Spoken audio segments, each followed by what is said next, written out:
being a good producer or engineer or even musician kind of requires you to have a good amount of knowledge of theory, music theory, and a good amount of knowledge of how instruments work, okay?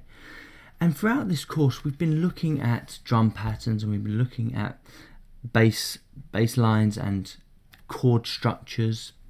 In this lesson, we're going to start looking at a slightly more complex area of improvisation, and we're going to try and keep this as simple as possible.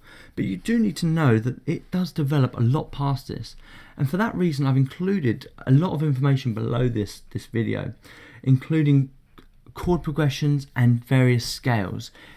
Minor scales, major scale, C major scale, A minor scale, A minor pentatonic, C major pentatonic, and C blues scale. These are the ones I like to start with. But in this lesson, we're just going to concentrate on the C major pentatonic. And the reason I quite like the C major pentatonic is because if you are playing in the key of C, and even the A minor pentatonic, if you're playing in the key of C or A minor, anything you play just works, okay? And it's a nice way of building up a repertoire of improvisation skills without having to go masses and masses into depth of scales. That being said, you should learn your scales, and you should learn them in the various keys. But for this lesson, we're just going to concentrate on the C major pentatonic scale. It's a fairly simple one, and it will just work, and it will allow you to build up kind of your playing skills. So the C major pentatonic scale, really simple. And when we're playing this, we're always going to kind of start on this C note, and we kind of try and end on the C note as well. And then we've got a D, so we've got C, D, E. Then we've got a big jump where we're going to go to G, and then finally A. Pentatonic means 5-note scale, basically. So C, D, E, G, A. Those are all of our notes. And back to the beginning.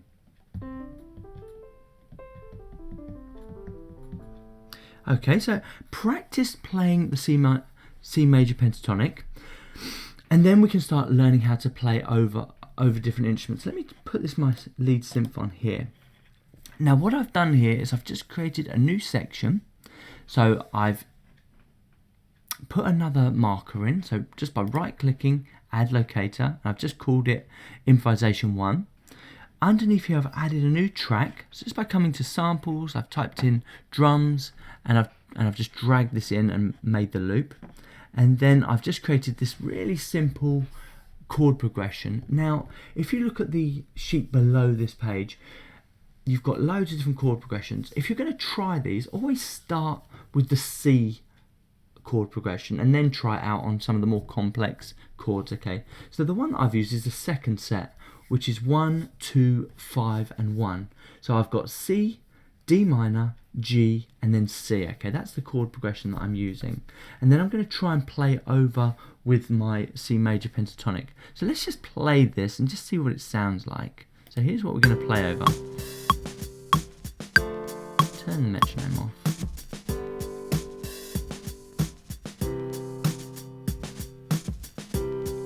Okay, and that's just going to loop. So we're still going to use the same lead that we used in one of the previous lessons. Please feel free to change this. Please feel free to use whatever one you want. Now, an important thing about improvisations or even creating melody is two things. One is phrasing and two is repetition. Phrasing is important. You don't want to just waffle off on a complete tangent, just kind of playing away, just using your pentatonic scale, just playing away. You want to think about it like speech. You know, if you kept talking at somebody, they can be like, what the hell? What's he talking about? It's all just rolling into one. And it's the same with music. So you have to think about phrasing. Think about where you're going to put your full stops. Think about where you're going to put your question mark. So when you're going to leave a gap for someone to reply or interact. And then think about the rhythms that you're going to use with those phrasing. So what kind of long notes and short notes do you need to use? And this is just practice, okay? And the second thing is repetition. Repetition is a way of the brain, or the listener's brain, becoming familiar with the patterns, okay? So don't feel afraid to play the same phrase twice just to get that repetition and then build up from it. And I would always say start simple. So if you've got a nice little pan, let me just play this first pan, and we're just going to use these three notes, C, D and E. So if I go something like this, and then I'll play it again. And then from there, we can build it up. So we can go...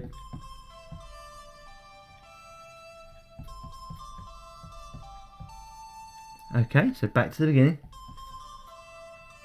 I think I messed it up. And there we go.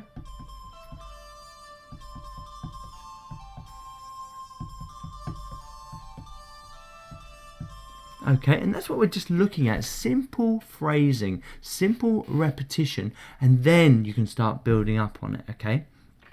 So, like we do in every lesson, let's start by practicing. So let's play to a drum beat so we can get into the flow, and we'll just wait for this groove to come back round. So we're just going to play it from here and give ourselves a bar to play. 2, 3, 4.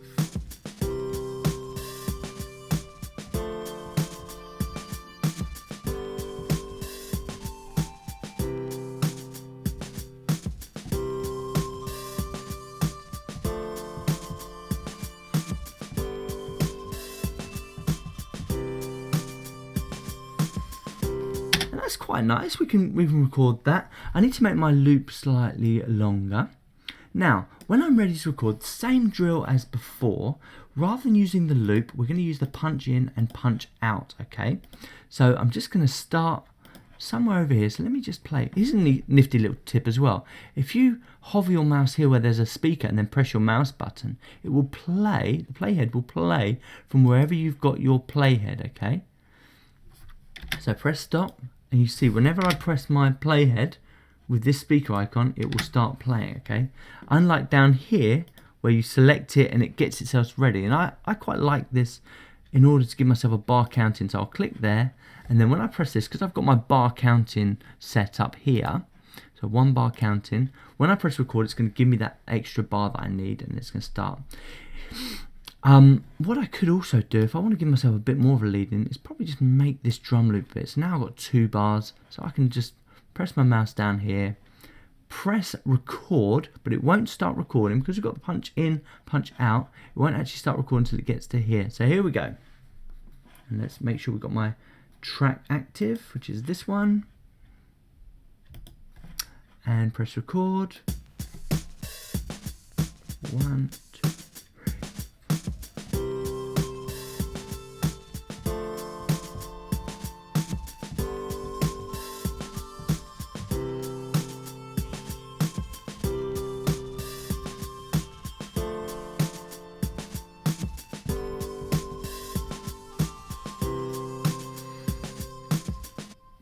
And there we have it. So wow, it sounds quite nice. If you weren't happy with that recording, it doesn't matter. You can just select it and press delete, okay? So let me just play that again, just make sure I am happy.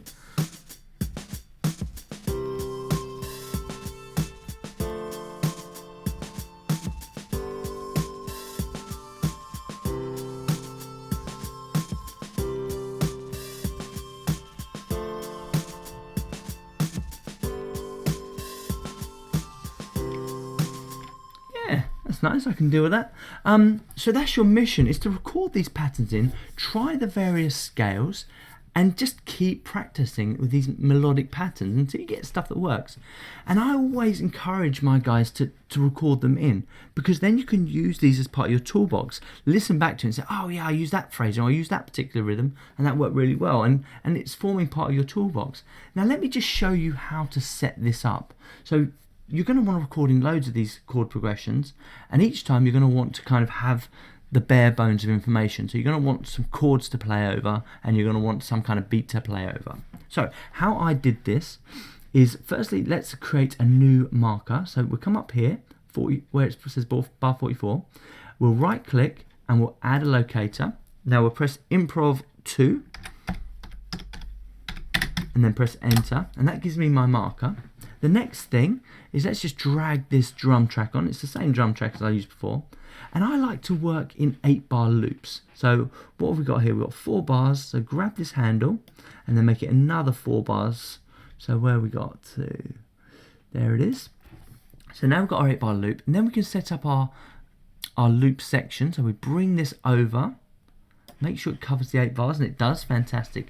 The only error that I had when I was doing this was when I recorded in the keyboard, I found it difficult to loop. So I'm going to show you how to do this. So I'm going to turn the metronome on for a second. Now I'm going to press record, and I'm just going to play a simple chord progression, and we're going to record 4 bars. 2, 3.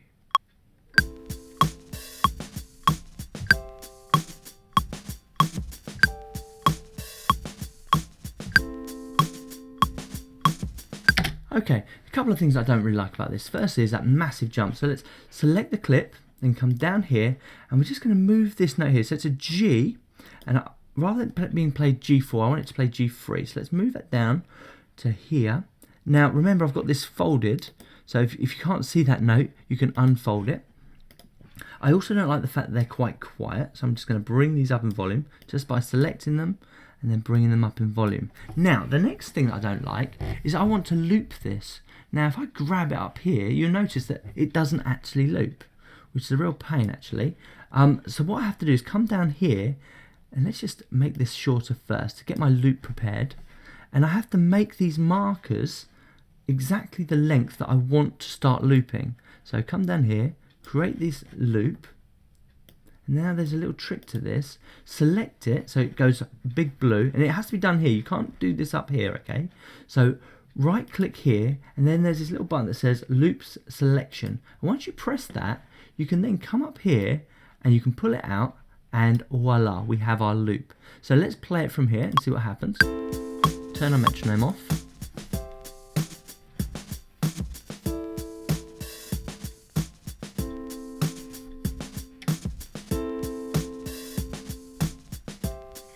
And that E4 is a bit high as well, so let's just move that E4 down to there. See how that sounds?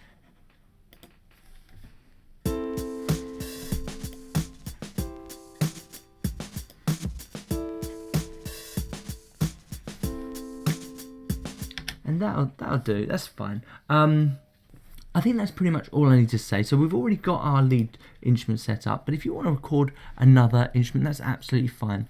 Let me just show you. This time we're going to use the minor pentatonic, and it's different. So A minor pentatonic, and it's a different tonal value, although it is actually the same notes, but this time it starts on the A, and then it goes to C, D, E, G, and then A, okay? So it's exactly the same notes, but the starting point is different, okay?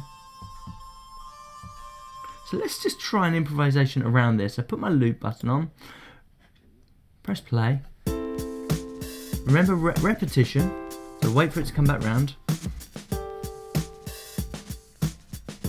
Here we go.